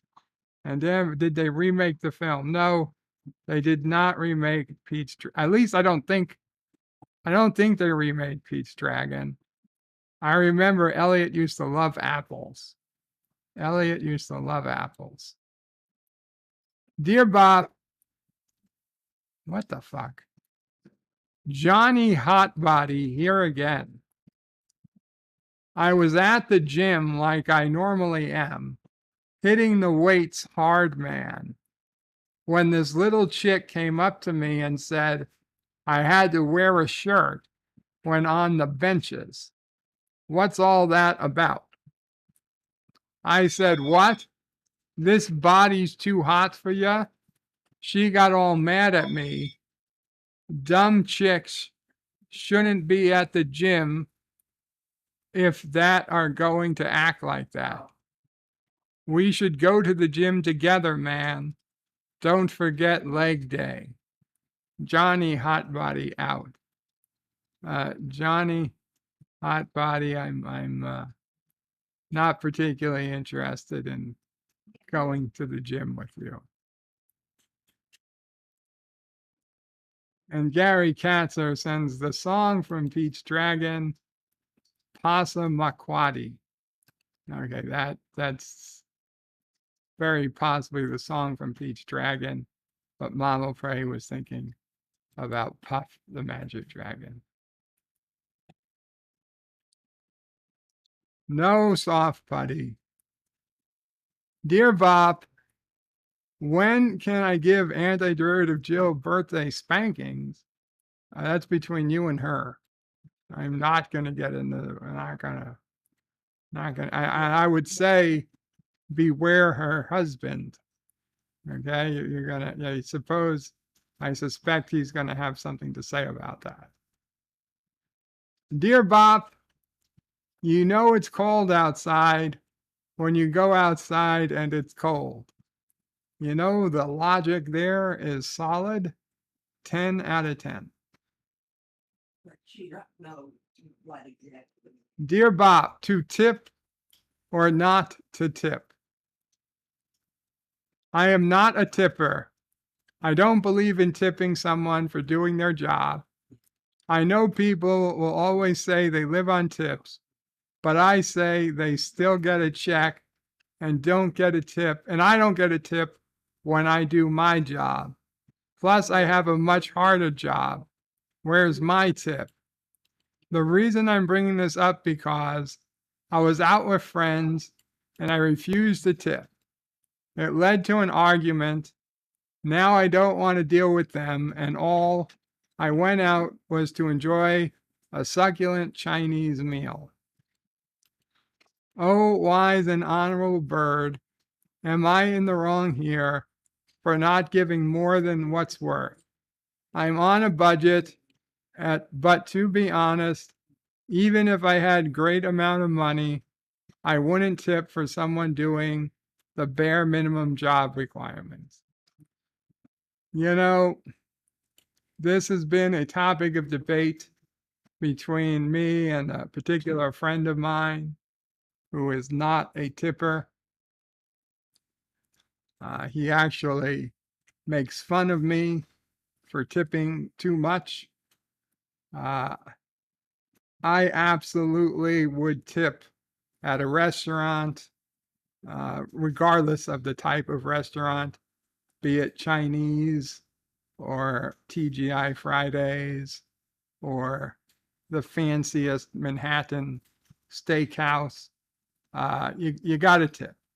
You got to tip. It's expected. Tipping is what makes Americans different from Europeans and Canadians even. A Canadian once told me, what's the difference between a Canadian and a canoe? The canoe can tip. The canoe can tip.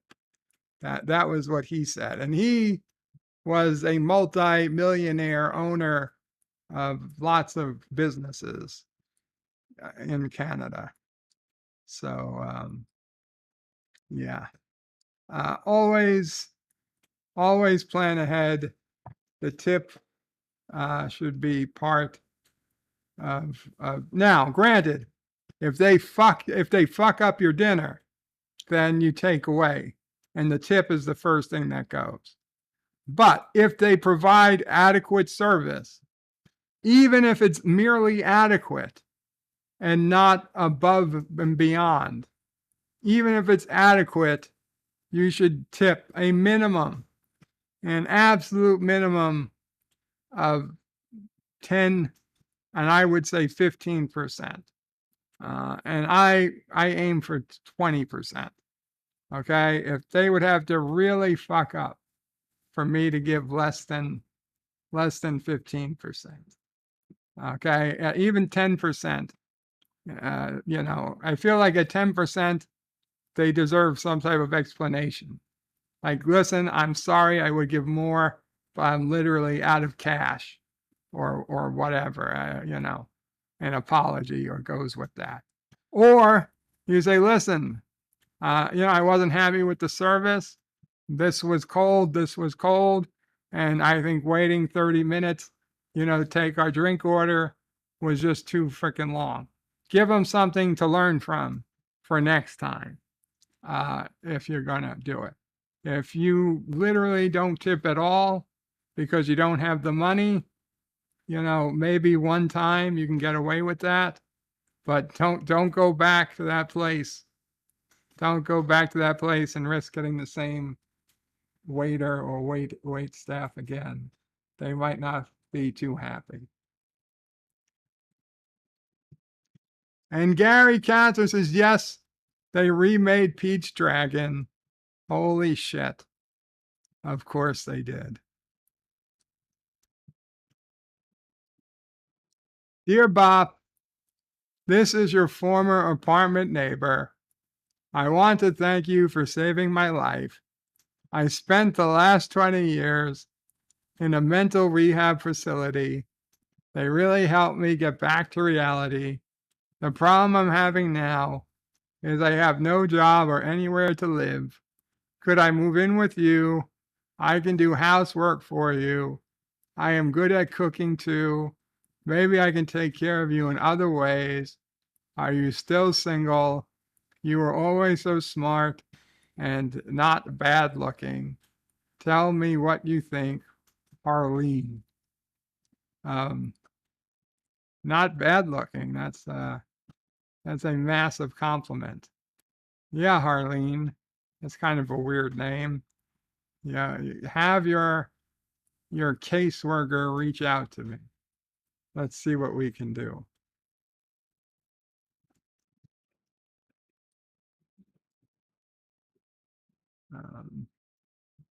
Mr. Lundell's Groovy Movies says Puff the Magic Dragon lived by the sea and frolicked in the autumn mist in a land called Annalee. Annalee. Yes. Dan Venn says Puff the Magic Dragon is the original song written by Peter, Paul, and Mary in the 60s. Yeah. John, yeah. It's coming back to me. It's coming back to Mama right now. John Araki says Bird's reviews of Lost were a shadow band. John Araki says hashtag Liver King is a lie. Dan Ben says previous Dear Bop, they mentioned there was no like button on the YouTube channel called Tucker. I don't know what that was. Tucker, he's a host on Fox News. John Araki says logic solid. John DeMarco says Dan Venn. Yeah, Tucker Carlson is a host on Fox News. John Araki says only women give tips and just the tip, says Kronos. John Araki hashtag hold the salt. Captain MKG says good afternoon, everyone. Good afternoon, Captain. Mike Richards reminds us the tip always counts. Dan Ben says at one point in England, they did show Fox News on TV, then discontinued it. John Aragi says, not a tipper, greater than Tipper Gore. Richie Poole says 15% is good, 20% is pushing it. Wow, Richie Poole, not a giant tipper. Captain MKG says 15% is usually my minimum, but I will try to go 20 if it's warranted. John Aragi says, breaking news.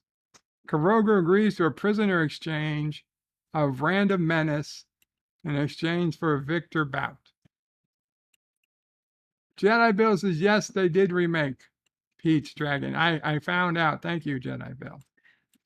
Stanley says, damn, don't you hate when you've been sharing an account with someone and they finally change the password? So thoughtless. Them sons of bitches, Stanley. Sons of bitches. Dear Bob, the thing about Brittany Griner, I don't know how to pronounce it, is that for the first time ever, there was an interest in a WNBA trade. Wah, wah, wah, wah. Am I expected to pay full price for free software, says Stanley. Dear Bob, numerous irregularities have been discovered on the game show known as Jeopardy! Nerdy, which airs on YouTube usually Saturday nights at 9 p.m. Eastern. While no faults can be found with the two showrunners and co-hosts, John DeMarco, which the show airs on his YouTube channel, and Professor Brainy Specs, both of whom run a fair and honest game, there have been several instances of cheating discovered on part of players. For the sake of privacy, let's call these players Bird OP5, Cinnabon B, and Thomas P. No, that's too obvious. Let's say BO Prey 5, S. Bunny, and T. Potts. Charges are pending, and warrants will be issued shortly. That is all. And I will point out that this is an anonymous message, which means it is fake news. Stan Lee says, I mean demos of software to make sure I want to buy it. John Araki says, second question of the day from Mamo Prey. How much do you recommend for tipping?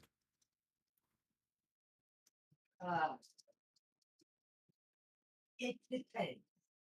She says it depends.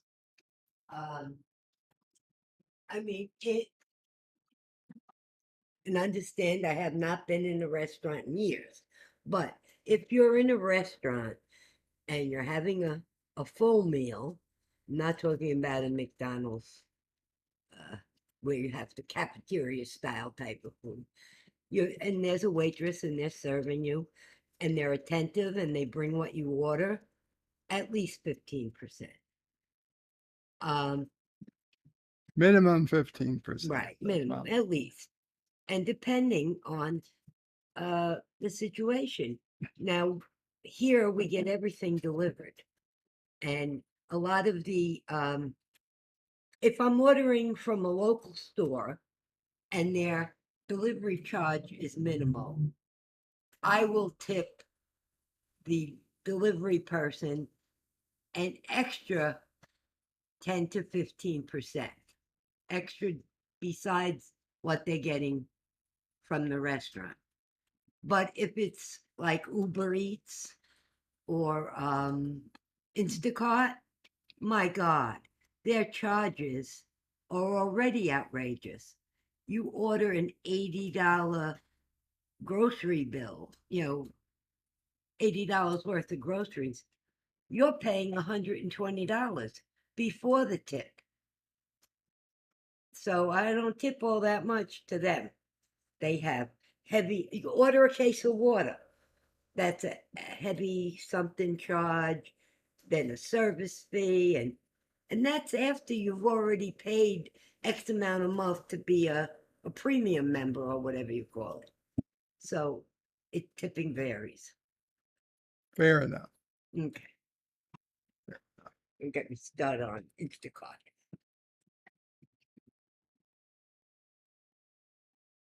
Jedi Bill says in 2016, a Peach Dragon remake came out. John Araki says Bird is 6'3". She'd have to be on her tippy toes. Did I miss something? Stanley says she's eating and running. Stanley says just say you have to go to the bathroom before the bill shows up and sneak out the window. Or leave a good tip. Don't pay the bill, but leave a tip. Don't pay the bill, but leave a tip, says Mama Craig. Dear Bob, I mean Disney cartoon shows, not film. But some films have cartoon shows. I don't know what a Disney cartoon show is. I mean, the only one I liked was that camper short. I mean, give me an example, I guess, of what. No, they're saying not a movie, not a film, they're saying.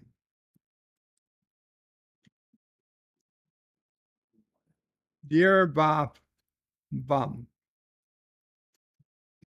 And Gary Katzer says tipping. If you don't tip, you're an asshole. At least in the USA, servers based salary is like $3 an hour. Tipping isn't really something that should be seen in addition to their salary. Their salary is basically non existent. If you go out to eat and you don't tip your server, you're basically asking them to be an indentured servant for while you're in their section. If you can't afford to tip, don't go out to eat. Cheap ass. 15% was the former standard for tipping. With the current economic status, 20% is really way more in line with what's proper. Signed, the husband of a restaurant caterer owner.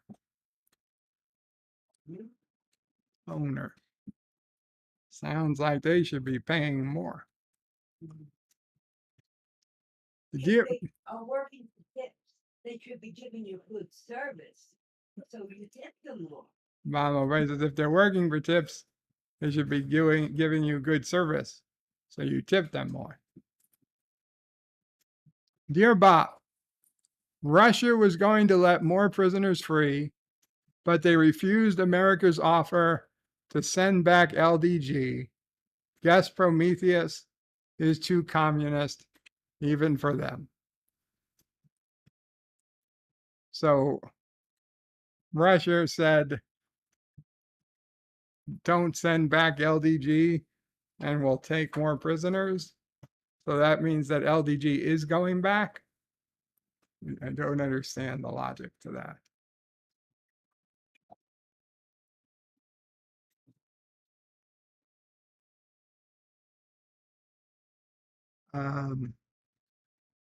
What do we got? John Araki says, if you're in New York City, you can just pull out your gun and start shooting if you want to skip the bill. It doesn't work like that. Stanley says, say there was a fly in the soup or a roach in the soup, says John Araki for NYC. Saying, oh, like Rescue Rangers? Oh, DuckTales. Woo woo. Okay. Easy. DuckTales. DuckTales, DuckTales, DuckTales.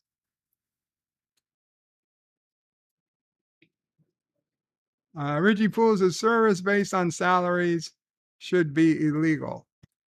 Service-based salary should be illegal. John Rice, how do you think Salty feels about a flat tip versus a round tip? I think he probably enjoys the flat tip. LDG says tipping is optional. Your server should respect that. Not everyone can give free money. Tailspin, says Stanley. Mike Richards says, waiter, there's a hair in my salad. I said romaine, not Rogaine. Robin Williams.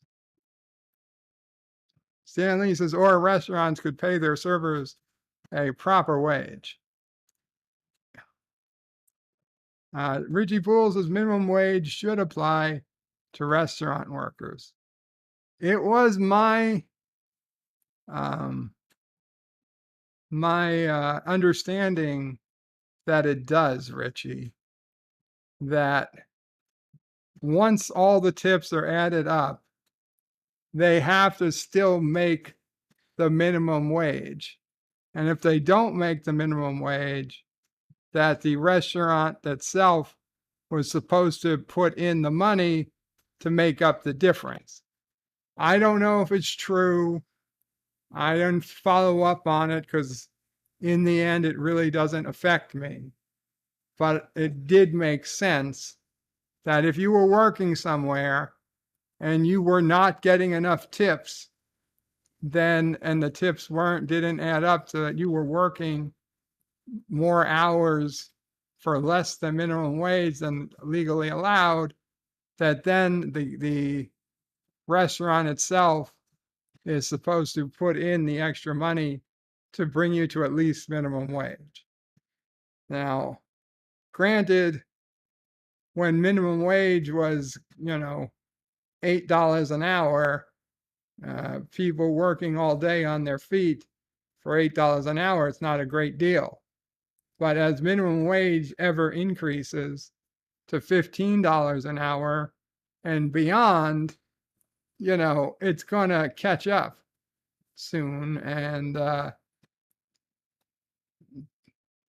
it might be there. And if we really force everybody to make $15 plus an hour, the cost of food is going to run ever higher. I mean, the cost of McDonald's in New York City has quadrupled in the last 10 years. That's because of the minimum wage increases.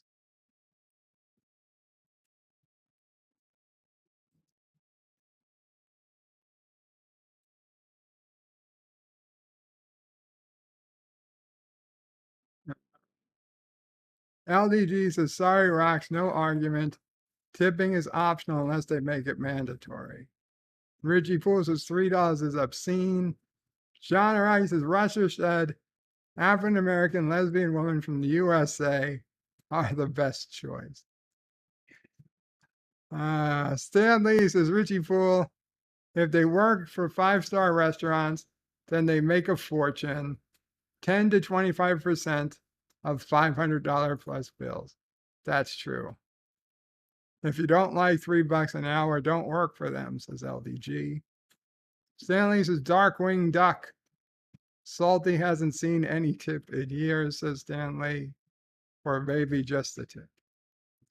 Dan Ben says, I used to watch the Timon and Pumbaa cartoon as a kid. Stanley says, oh, they either make more money if they do well or make minimum regardless.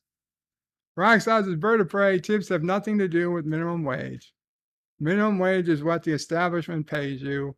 The tips are above and beyond that. Again, rock solid.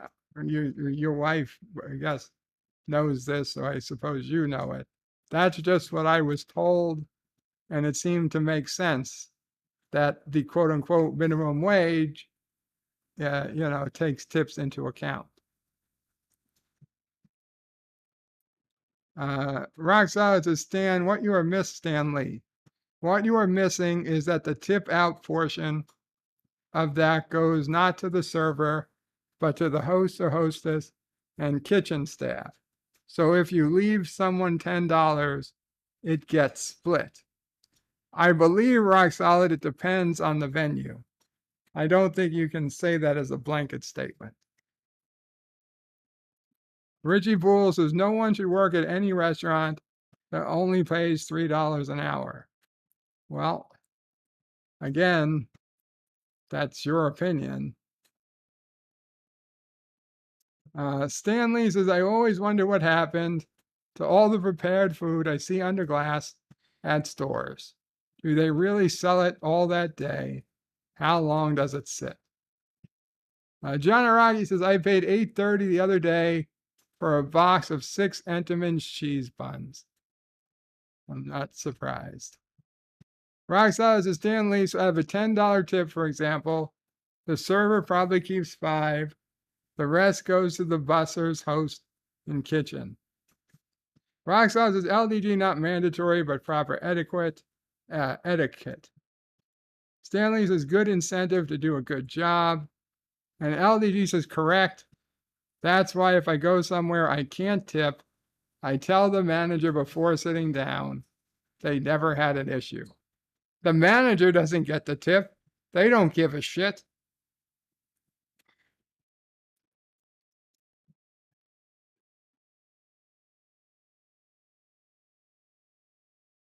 Dear Bob, I keep telling my boss to go F himself, and he keeps thinking I'm kidding.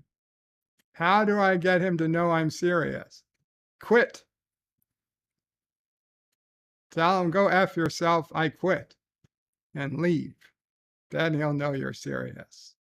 As long as you stay working, you're not serious, no matter how much you think you are. Oh, I should go.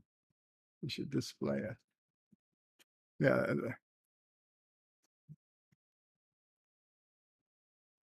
Roxanne says, if you can't tip, don't go out. Roxanne says, it doesn't depend on venue. That's, again, proper etiquette in serving. You want good parties, you tip the host. You want your tables cleaned, you tip the bussers. Okay, what I'm saying is that it depends on the venue on how they break down the tip.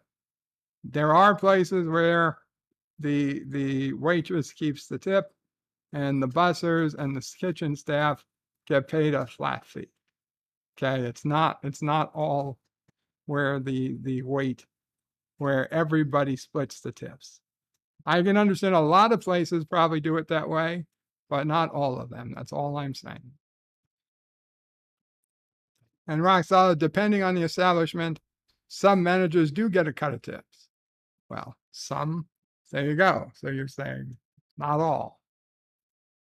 The only time it's acceptable etiquette to tip under 15% for quality service is if you go to a buffet, according to Rock Solid. Now, we can have the great tipping debate some other time.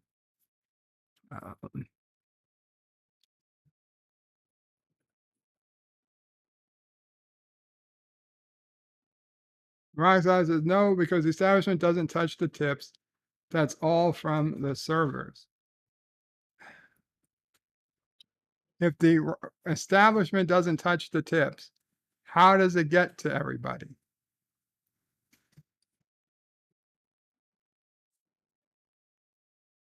And the establishment doesn't need to touch the tips for the servers to keep the tips, because the servers are the ones collecting the tips.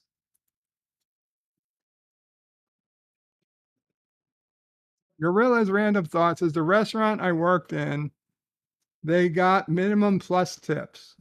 What about the dishwashers? They never got tipped, and we cleaned all your dirty dishes. See, rock solid, Gorilla never got tips.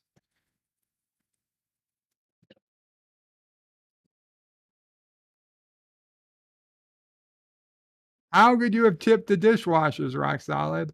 Do you go into the kitchen and tip them directly?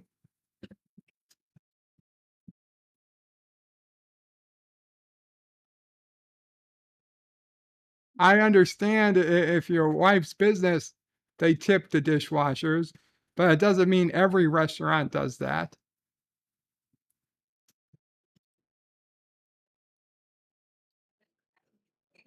That's all the whole point that's being made. Every restaurant does not run like yours or your wife's. Maybe it would be better if they did, but they don't.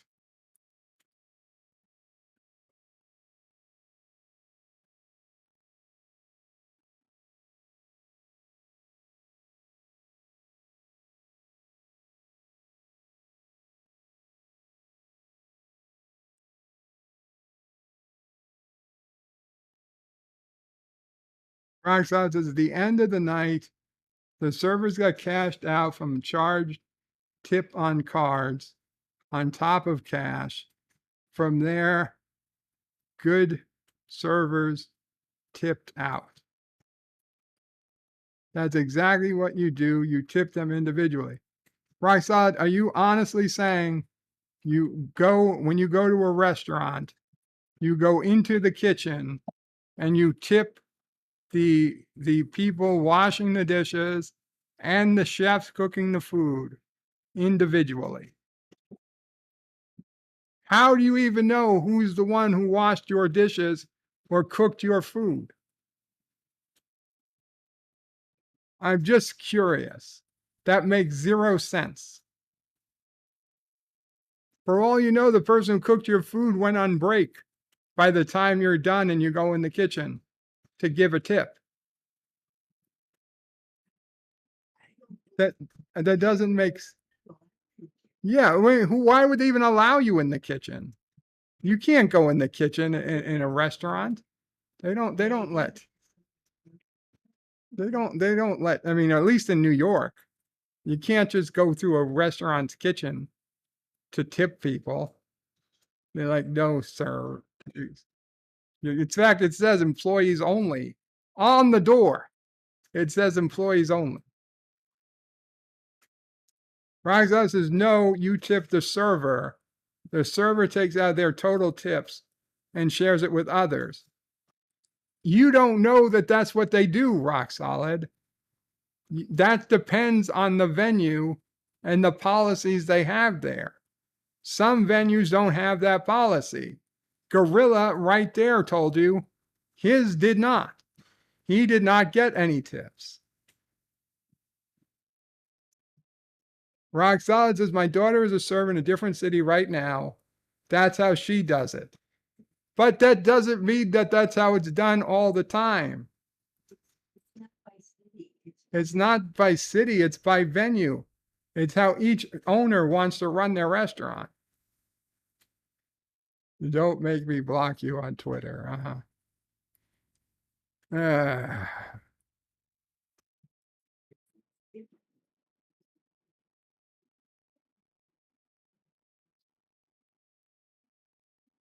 Anyway. What time is it? 6:05. 2 hours. I think we've done our work for the day. Thank you all for hanging in. I hope you enjoyed our tipping debate. Next week, cow tipping, yay or nay. John Araki, sign. Employees must wash hands. Bird, I don't work here. Okay. Next week. Stanley's is trickle down tipping. This is special stream. Mama Bray, next Friday is a special stream. December 16th. Mama Pray Day. Mama Pray's birthday is 1 week from today. So next week, we will be having a happy birthday to Mama Pray Day. And I don't know if Sisso Pray will be here on Friday or not next week, but we will have cake and we will have presents for Mama Pray. 1 week from today. Kapla all. Oh, also next Tuesday is the second Tuesday of the month. So we will be having a members only stream on Tuesday the 6th at probably 5:30 p.m. or so. We'll get the timing figured out a little closer to next week.